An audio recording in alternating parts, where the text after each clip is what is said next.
the introduction. Hey, everyone.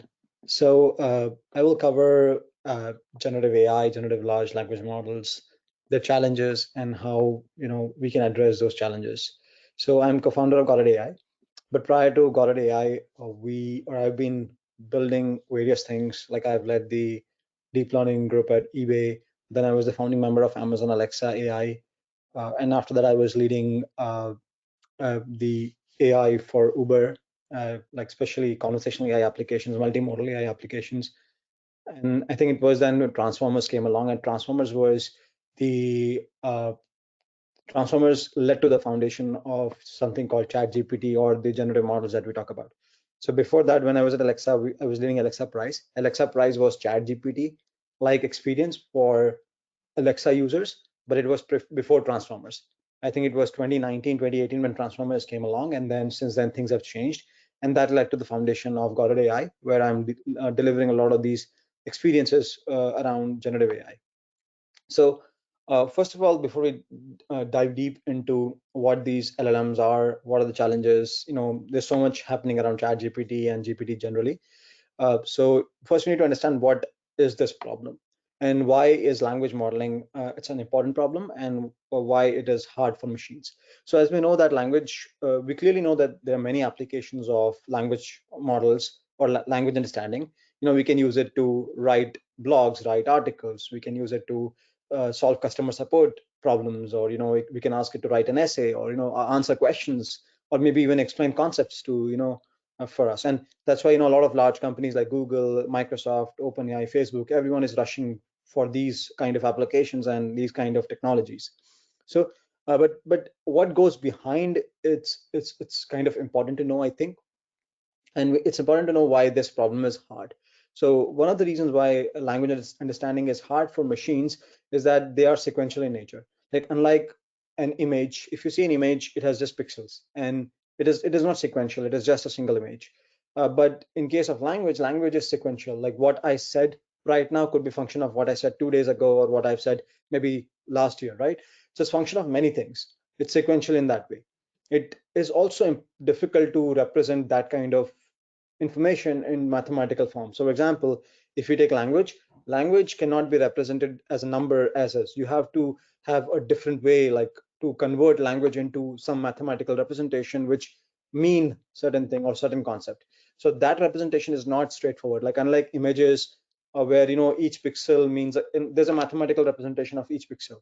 That does not happen with language. That's why it is very tricky on how to represent these in a numerical form which machines can understand. And then these language models are contextual in the sense that let's take an example of if I say if you take word blue can mean different thing in different contexts. For example, if I say I'm not feeling well today, that's an emotion, or the sky is blue, or I saw a blue whale. So the meaning of each word changes based on the context. So there is a lot of contextual information around it as well. And there is open-endedness to the problems.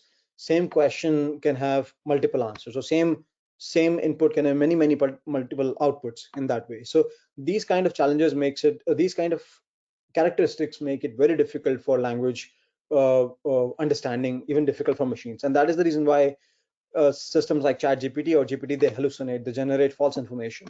So so if you look at the and I think just to paint a better picture on like how languages evolved, or why what makes it again hard, is that if you think about humans, I think that language and communication has made humans the most dominant species, because there are other species who can do tasks better than humans. For example, if I'm there are other animals who can run faster, who can see better, who can communicate in different wavelengths, right? So there's so many other tasks where they can do better, but it's the language part which is actually makes human probably one of the most dominant species. And if you look at the evolution, like the way if a kid is born, then in the evolution as well, language comes actually in the end, and it is a continuous learning. Unlike, for example, if I learn to walk, I know how to walk. If I once I know how to run, of course I know. So and once I know how to see, or once I know how to label things, that part is known. So if you look at how a kid or a human evolves throughout their life, usually once they are born, visual evolution happens automatically because they come up with eyes. They have this natural genetics through which they can see and perceive things. When once they grow, like 1 to 3 years, they start understanding moving, locomotion, crawling, etc., etc. So humans or kids, they learn how to walk, how to do physical things, like 1 to 3 years, 5 years. But language is something which takes more than like 3 4 5 years. In fact, people develop language lifelong. So what happens is that language is something which is very complicated, it's very nuanced, it changes, it has its own characteristics, and that's why it is very hard for humans. Despite being one of the most dominant species, still it's very hard for us, and that's why that makes it hard for machines as well. But then people might ask, okay, you know what, you say language modeling is hard, language understanding is hard. How can ChatGPT do these tasks? So what is behind something like ChatGPT? So ChatGPT is learned via a technique called self-supervised learning, or which basically learns from the entire public knowledge on the web, such as Wikipedia, Reddit articles, like many public posts. So it is learning. What it is doing is, we take a large language model, or we take, think of it like a deep learning model. Think of it like there's a model. What it learns is, it just learns to predict next word or next some part of the input. So let's say if I take a Wikipedia article as an input, the model will learn title and what is the content of the title. Or in the Wikipedia, you might have seen that there are sections, there are subtitles, there are highlights, there are keywords, there are images. So what these model learn is, they basically learn the patterns in the data. And the way we call it is, or the way the entire process is learned by self-supervised learning. That is, it learns a part of input. So let's say if Wikipedia is an article, think of it like Wikipedia as a sequence of tokens, where token is words or sequence of words. It will learn what is the word that comes after a given text, or what is the text that comes before. So for example, if I say generate a good title for a given text, you see Wikipedia has many titles, it has articles, right? Same thing on the web, like there is Reddit, there is so much public data set. So these models learn what is a good title for a given text. It learns, okay, how to generate content for a given text or a title.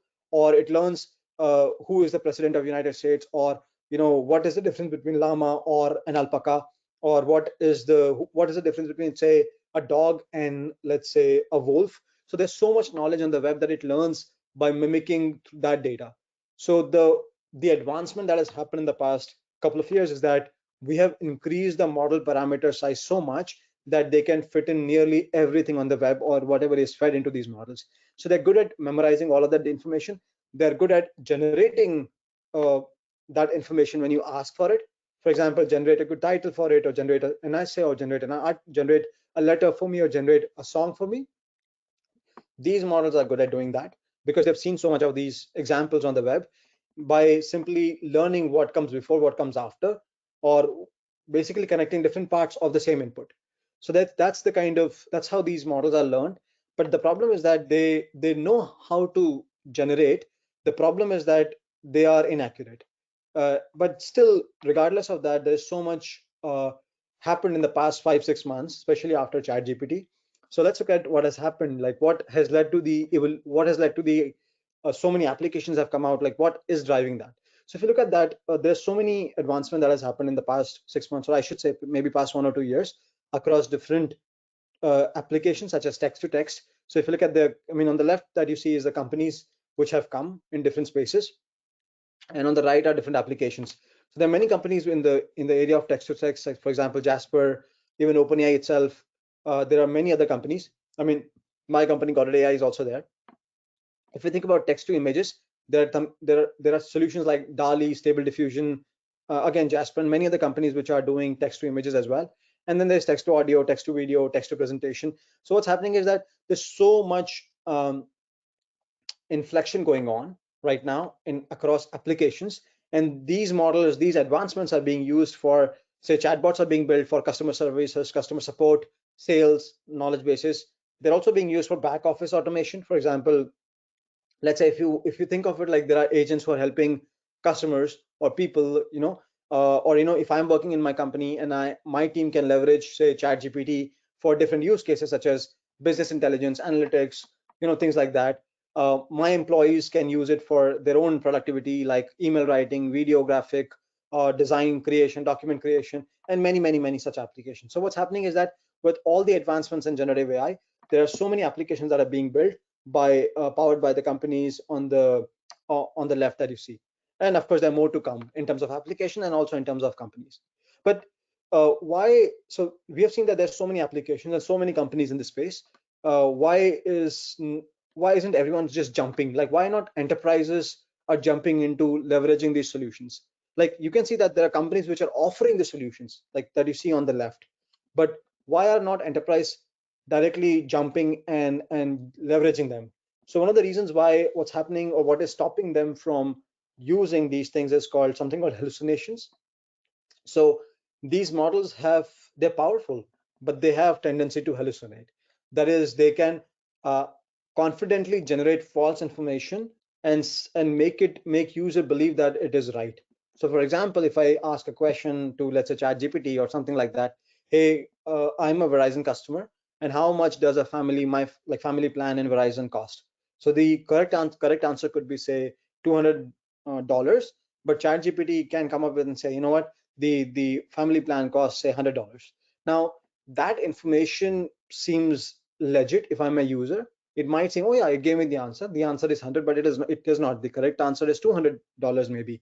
So what's happening here is that these model can generate convincingly wrong answer, and which users can believe to be true. And there are legal and trust issues with these. Like, for example, if Verizon was to deploy such system, it could lead to legal battles, or people could leave the brand and say, you know what, that this brand is not trustworthy. So that is the reason why a lot of the enterprises are finding it difficult to uh, to deploy or to leverage these technologies as is. I mean, there are some more examples, as you can see, for hallucinations. Like, what do these LLM? I mean, this is an example on the left that you see here. If I ask a question to, say, ChatGPT, name some foods with pH value between 7 and 9, and write the pH next to the food, you can see that it gave me some answers. First of all, it gave me some answers which are outside of that pH, which is still okay maybe. But then, there are other, like, for example, eggs have a pH of 8, or cheese has a pH of 6 to 8.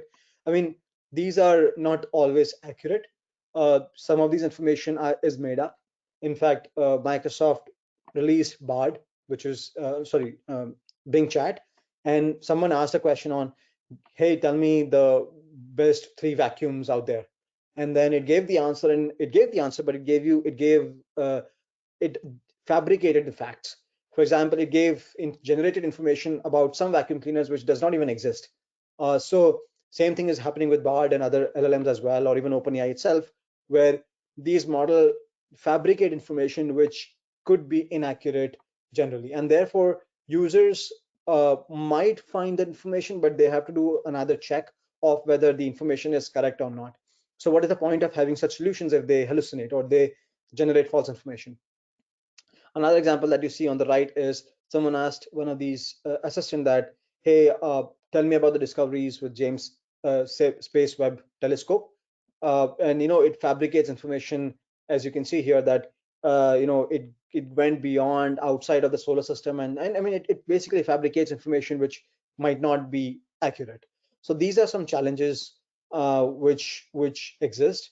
So then people might ask, okay, you know what, we know that ChatGPT hallucinate, or Bing, or even say Bard hallucinate, but then what other LLMs can I use, and does that even solve my problem?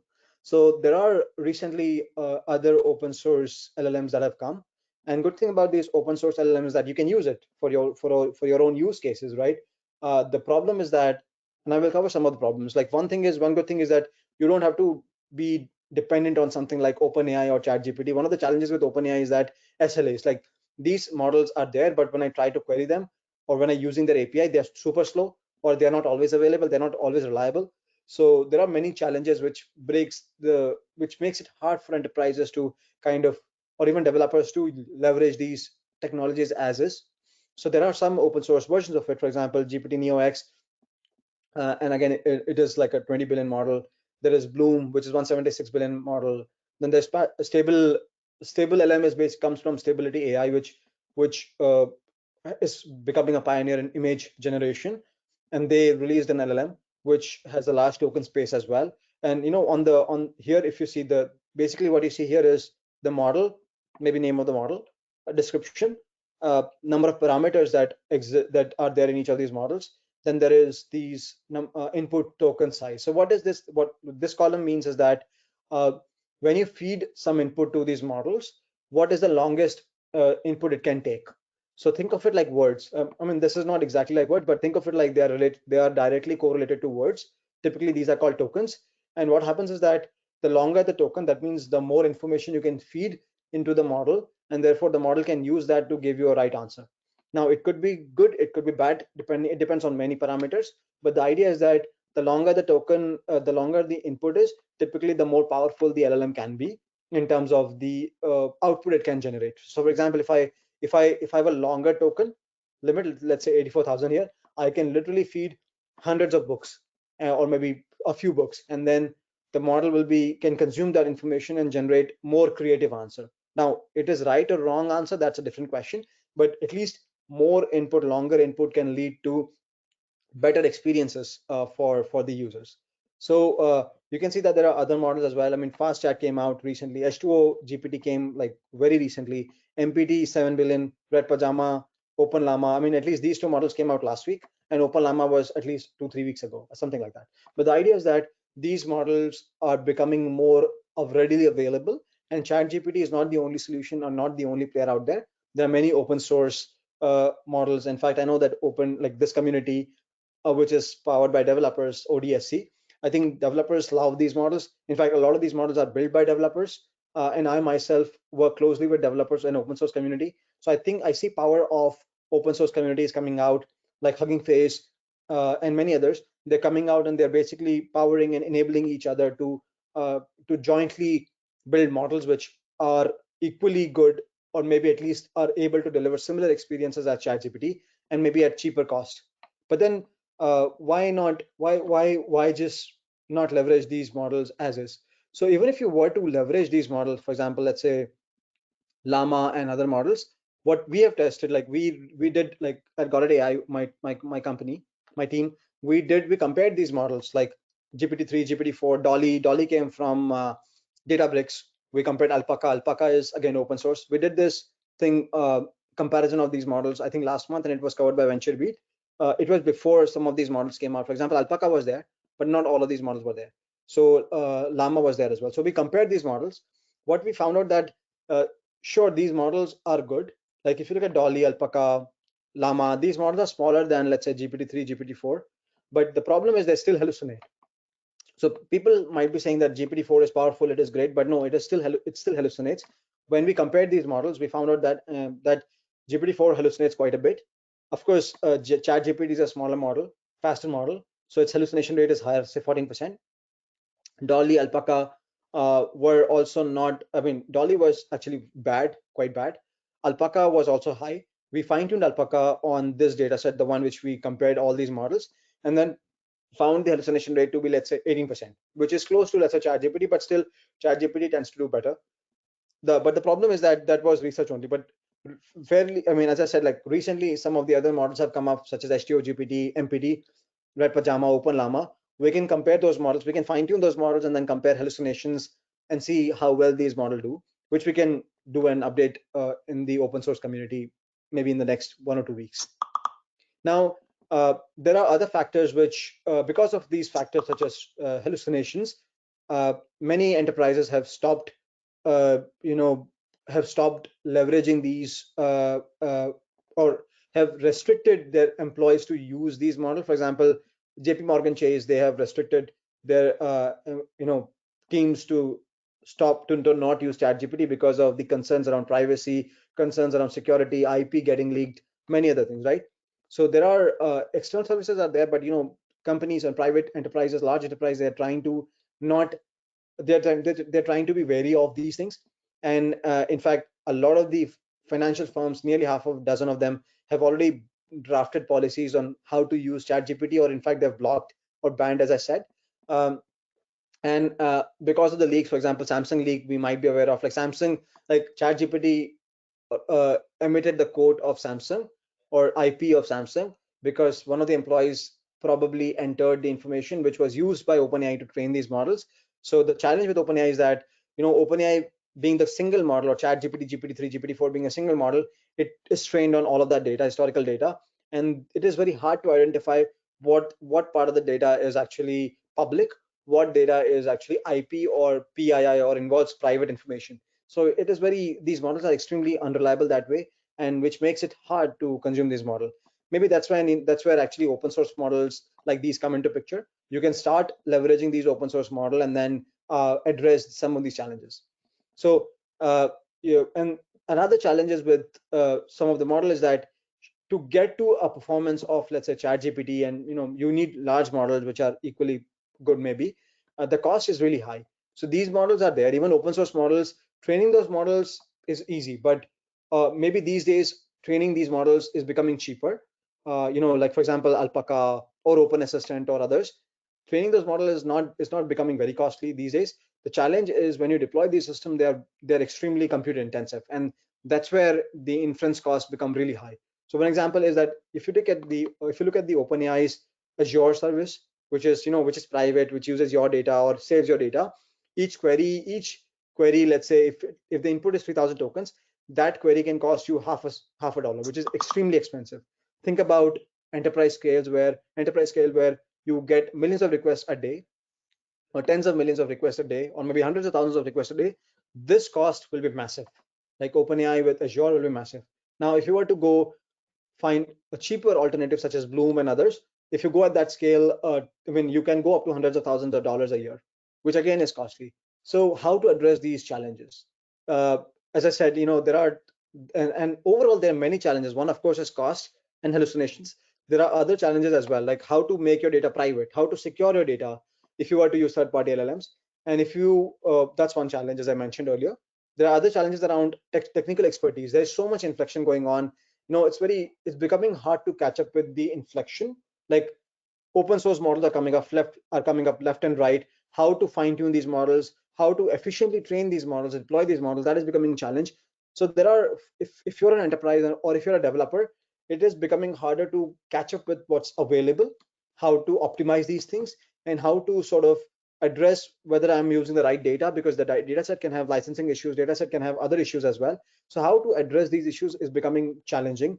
Um, and again, for developers and enterprises. And again, as I said, hallucinations, compliance, safety, trust issues are also there. To this, all of these challenges are accumulating, making the enterprise uh, think or rethink whether these models like ChatGPT are even ready for their use case, or their adoption is even ready for enterprises. So that's a question which is right now being asked, and is being addressed by some companies. So again, I will cover some of these things. So how to address some of these challenges? Let's go through that. So as I mentioned, there are many challenges with these technologies or open source LLMs. I think one of the most common solution, or some solution, which obvious solution that is coming up, is train a smaller or fine tune a smaller model, make it task specific. Think of it like this: ChatGPT can do millions of things. It can write essay for you, it can write poem for you, it can write a story for you. But I don't need ChatGPT for it. If I'm an enterprise, let's say if I'm a bank, I just need ChatGPT for maybe five use cases. One of them could be customer support bot, maybe email, maybe helping with the emails, maybe analytics, or maybe answering questions for my internal documents. So then there are not many use cases, maybe 3, 4, 5 use cases, maybe summarization. So it's clearly a handful of use cases which enterprises are looking for, at least right now. So we don't need a gigantic model, or a model like like GPT-3, GPT-4, which could be, which is extremely powerful, but again, that is an overkill for me maybe. So what I can do is I can take smaller models, and then I can fine tune for my task, and then make those models which are more accurate, which are fine tuned only on my data, and therefore they're more accurate, they hallucinate less. And because these models are smaller, the cost of deploying these model training as well as inference becomes much cheaper, which I can address. So that is one solution. Basically take smaller models, fine tune those models, and fine tune on specific tasks that are relevant to me. So that's one way of doing that. Another one is how to address hallucination problem. I would suggest something, get a truth checker, and that is something which we come into picture like Got AI. We have built a truth checker. What it does is whenever these LLMs such as ChatGPT, GPT-3, GPT-4, Bard, Palm, Llama, whenever these models or even open source models such as MPT, when if you're leveraging these models for any application, you need a system, you need a mechanism to identify when these models are right, when these models are inaccurate. And that's when we built truth checker. In fact, we at Got AI, we built ChatGPT like solutions almost 7-8 months before ChatGPT came, like last year. And because of that, we have been in the space. We are aware of this problem, and we have been working with enterprise. So again, the idea here is that to address these problems, you need something called truth checker. The idea is that anytime an LLM generates some information, you go, a truth checker takes that information or takes the generated output. It then goes, looks into your knowledge bases, make sure that the information that is being generated actually answers the question that was asked. Secondly, it checks whether that answer exists in the knowledge base or not. So it checks for relevance, it checks for the accuracy by mapping that output into the documents or knowledge source. So it confines your output into around a knowledge base, let's say enterprise knowledge base. And with those two things, by combining those two things, the output generated by this entire system is accurate, and which makes the hallucinations go, makes it almost negligible. And therefore, enterprises can still leverage these large language models because of something called truth checker. So, if I were to show you an example here, this is this row, basically the one which is in bold.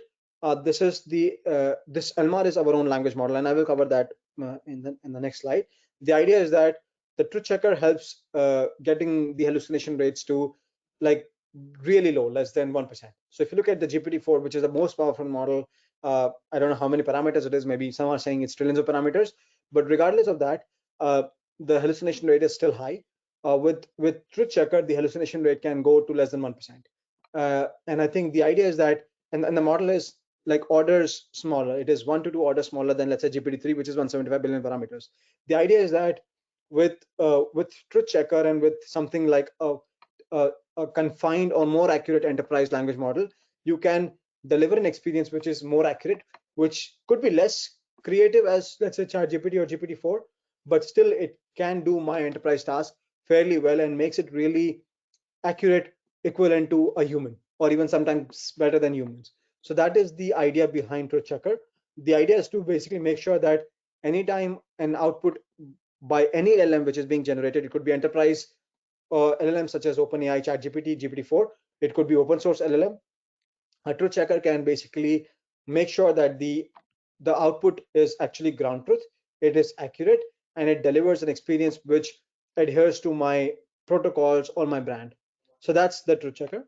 There are other things that are required. I think not only you not only require truth checker, you also require pre and post processor. So for example, this is ELMAR. ELMAR is enterprise language model architecture. Again, my company has released it, but I'm just trying to give an example here what can be done, because I have, my team has done it. We are working with enterprises, so I can share my experience on what is working and how we are addressing this problem. Now, of course, open source community, and you all can take some of these ideas, build something similar, or you can basically add more to it. But this is a use case. ELMAR is one of the use cases that we announced, or which we have and working with enterprise. The idea is that you can deliver better, faster, and cheaper experience than ChatGPT. So you will have a more accurate experience than ChatGPT or GPT-4, which is better in terms of accuracy, which is faster because it's smaller model, and it is cheaper because these models are smaller, so you can deploy them, you can fine tune them. Like if you look at ChatGPT or GPT-3, GPT-4, if you fine tune these models, the cost goes 4x. So it was anyway costing, let's say, $50 for GPT-4. If I were to fine tune, the cost will go massive. Like it will be like become untractable for, say, mid or small companies. Maybe a large enterprise can still use it, but mid and small companies cannot use that kind of pricing. It doesn't work for them. Or even developers, if you're training these models or using something like that, it will cost you so much that at scale it doesn't work for you. So I think to address those problems, such as if you're building your own, say, chatbots or summarization or paraphrasing or something like that, if you're doing all of those, you can do that with much cheaper option, which is more accurate and faster for you. And the way we address this is something called pre-processor and post-processor. So, for example, if my use case is chatbot, and if let's say if I am a telecom company, Verizon, let's say, uh, a preprocessor, what it does is it basically, anytime an input comes to the let's say my chatbot, a preprocessor makes sure that the information does not have any PII, it does not have any prompt injection. Prompt injection is something, you might have seen where, people have tried to hack ChatGPT or Bard or GPT by asking questions, trying to get Bard or let's say Bing Chat to mimic what they are. Like you might have seen, Bing Chat has its own code name, and by prompt injection, it can open source the code, what was the code that was, or the prompt that was used to deliver an experience. So that is one of the challenges with these systems, that if you're using prompts with, say, ChatGPT, GPT, or any such system, if you try to ask question or try to inject some prompt, it will mimic what they are. And sometimes these prompt can have business logic or IP information which you don't want to go out. So which you don't want your LLM to spit out. So we have built something called preprocessor, which removes such uh, address some of these challenges by either blocking the PI information or blocking the prompt injection or removing these PI information, or basically anonymizing the information so that the input is pure, it is correct, or it does not have any such information which makes the language model generate false information or confidential information. So that's preprocessor for you. Now in the post processor, I mean, truth checker is one example of post processor. So for example, if you're building a chatbot and if you want your response to be accurate, what LMAR will do is that, or the what post processor will do is that it will, anytime for a given question, first pre-processing happens, then language model generates the output, then truth checker checks whether the answer is right or wrong. If it is right, it lets it out, like the output can go to the user. If it is inaccurate, then it blocks or do something else. And sometimes enterprise also look for some kind of policies and control. So for example, if I am Verizon or if I'm a company and I have different versions of some document or different versions of an answer to a question, then my policy could be, hey, go pick up the answer which is latest, right? Or which comes from a region. I might have answers from different regions, for example, Asia Pacific or US or California, right? So essentially, I can have those policies and I can have my answers addressed accordingly. So essentially, policy and truth checker can, as a part of post processor, can address some of these challenges and deliver an enterprise experience which typically would have required like which typically would have been not possible before, or could have been extremely expensive if you were doing before, say, generative AI.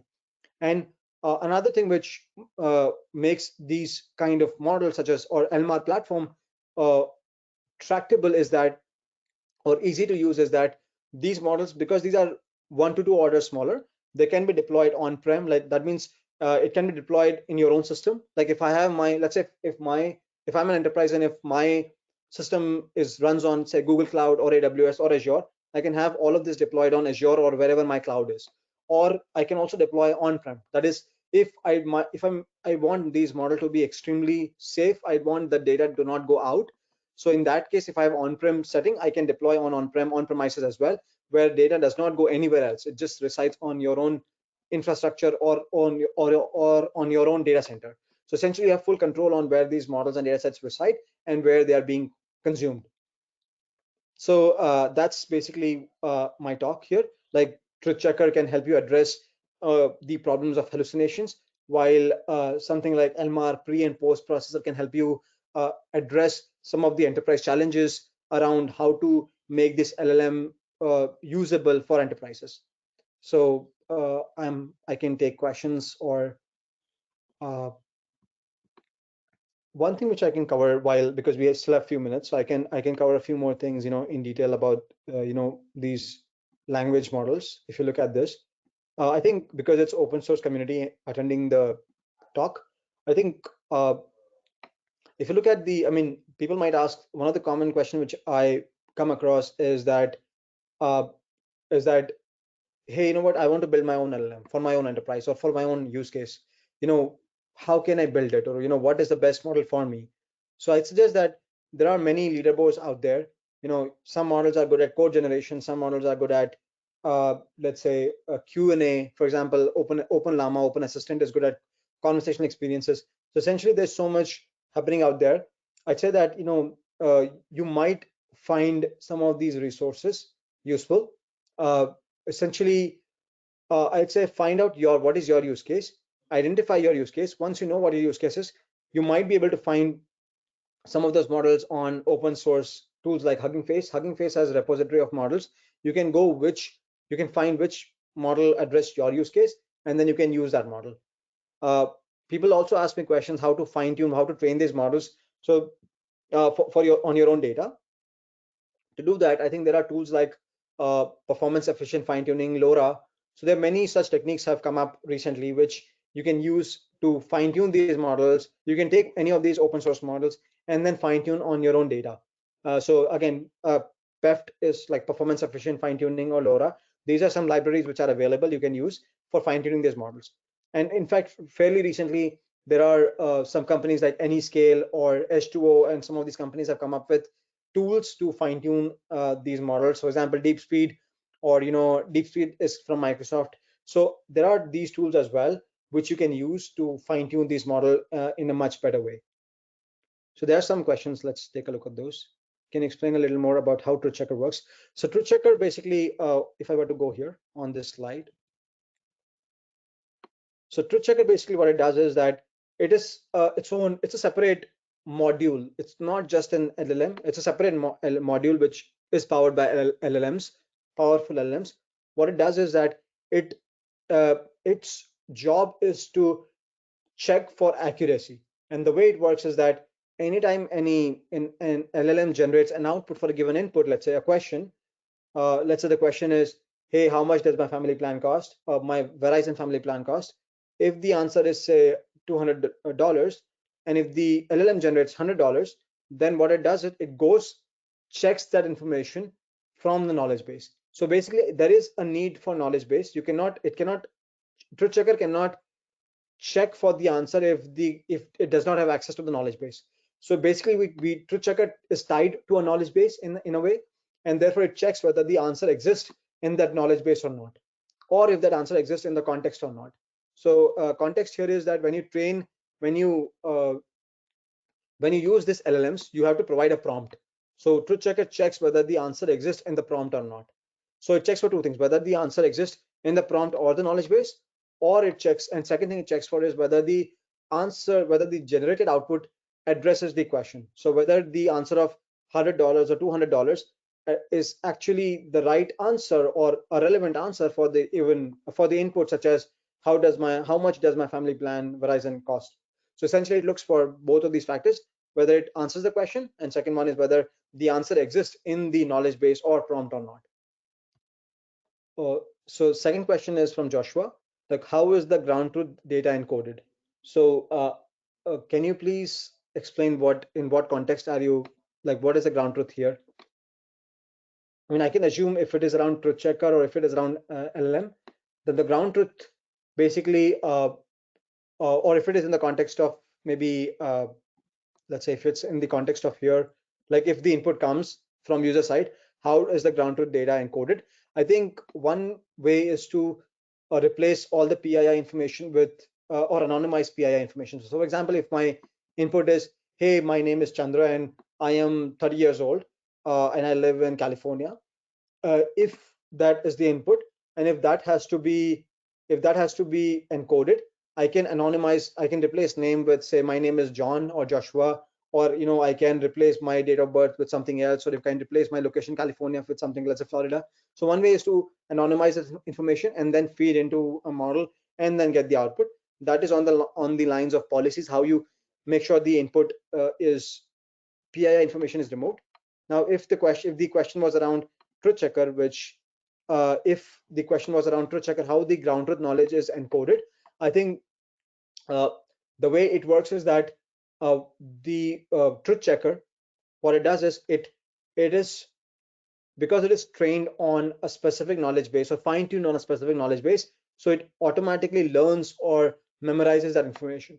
So one is it memorizes that information, so it is encoded as embeddings, or it is encoded as the model weights. So that's one way of doing it.